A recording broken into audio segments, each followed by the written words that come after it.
तब है इससे थोड़ा सा आगे निकल के निशा खड़ी हो गई और बिल्कुल एंड में देखने लगी। इसके 2-3 दोस्त निशा के पास पहुंचे और पूछा कि क्या हुआ यार, मतलब उधर क्या देख रही है। तब निशा बोलती है कि यार मुझे ना ऐसा लगा कि दादी माँ मुझे कॉल कर रही है, मतलब मेरा नाम लेके बुला रही है। पर बात ये थी कि निशा की दादी माँ 2 साल पहले ही गुजर चुकी थी। अब इसके दोस्तों ने बोला कि देख तू दादी माँ से बहुत ज्यादा क्लोज थी, तो हो सकता है ऐसे खास ओकेजन पे तुझे उनकी याद आ रही हो और मैं भी इस कारण लगा कि वो तुझे कॉल कर रही है। निशा ने यहाँ पर एक शब्द नहीं बोला, ये चुपचाप वापस आके मंडप पर दोबारा बैठ जाती है। पर इस बार जब निशा वहाँ बैठी थी ना, तब इसके दोस्तों ने नोटिस किया कि निशा का जो मुंह था वो पूरा टाइटली बंद हो गया है। जैसे होता है ना कि दांत लग जाना, दोनों दांत एक दूसरे से चिपक गए हैं। ऐसे करके निशा ना एकदम मुंह बंद करके बैठी हुई है, किसी से कुछ बोल नहीं रही है। पर इसके दोस्तों ने कुछ भी रिएक्ट नहीं किया। थोड़ी देर के बाद जब पंडित जी ने मंत्र पढ़ना स्टार्ट किया शादी का, तब निशा मंडप से उठ के पंडित जी से एकदम दूर जाने लगी पीछे की तरफ। और सबने देखा कि निशा यहाँ एकदम जोर जोर से रो रही है।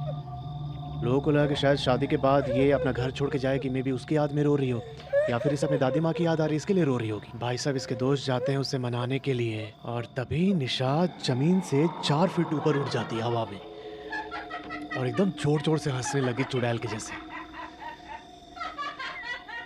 और ऐसे हंसते हुए बोल रही है कि तुम सबने हम दोनों को इनवाइट नहीं किया, हम चाहें तो अभी इस पूरे गांव को खत्म कर सकते हैं, तुम सबने हम दोनों को क्यों नहीं बुलाया। और यहाँ पर ये आवाज निशा की नहीं थी, 2 अलग अलग आवाजें निशा के अंदर से बोल रही थी। फिर ये आगे बोलती है कि ये शादी किसी भी कीमत पे नहीं हो सकती, इसमें इस लड़की की कोई गलती नहीं है, इसलिए मैं कुछ करूंगी नहीं इसे, पर इस गाँव को हम दोनों बर्बाद करके रहेंगे। अब ये लाइन कंप्लीट होते ही निशा जमीन पर गिरती है और जमीन पर गिरते ही बेहोश हो गई। अभी निशा के घर वाले इसके पास जाते हैं, पर जो लड़का था जिससे इसकी शादी होनी थी उसने शादी तोड़ दी, बोला कि इस पर तो चुड़ैल आती है, हम नहीं कर सकते शादी है। और वो पूरी बारात बिना शादी किए ही लौट जाती है वापस। अभी जब ये सब हो रहा था तब निशा बेहोश पड़ी थी। 3-4 घंटे के बाद जब निशा को होश आया तब इसे पता चला कि इसकी बारात लौट गई और शादी टूट चुकी है। और ये सब सुनने के बाद निशा कंट्रोल नहीं कर पाई, उसने उसी रात सुसाइड करके अपनी जान दे दी। और इसी पॉइंट से उस गाँव में एक अलग ही कहानी शुरू हो जाती है। अभी निशा वाली घटना को 10-12 दिन हो चुके थे। इस गाँव के अंदर एक दादा थे जिनके पास गाय और भैंसे थी। ये बेसिकली दूध निकाल के गाँव के बाकी लोगों को बेचते थे। एक सुबह जब ये दूध निकाल रहे थे ना, तब इनकी गाय ने दूध की जगह ब्लड देना शुरू कर दिया।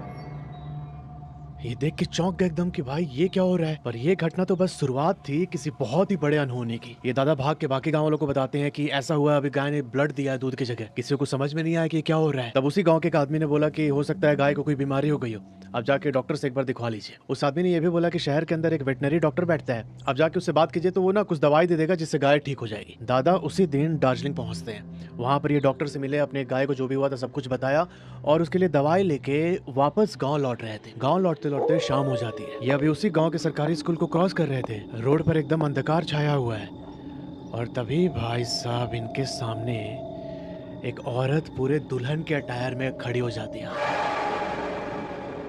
इनको लगा कि इस समय कौन है, थोड़ा सा हिट तो हुआ कि ये हमारे गांव की नहीं है। पर जब ये थोड़ा सा आगे बढ़ के उसके करीब पहुंचे तब इन्होंने चांद की रोशनी में उस चेहरे को देखा और पाया कि भाई ये तो निशा खड़ी है।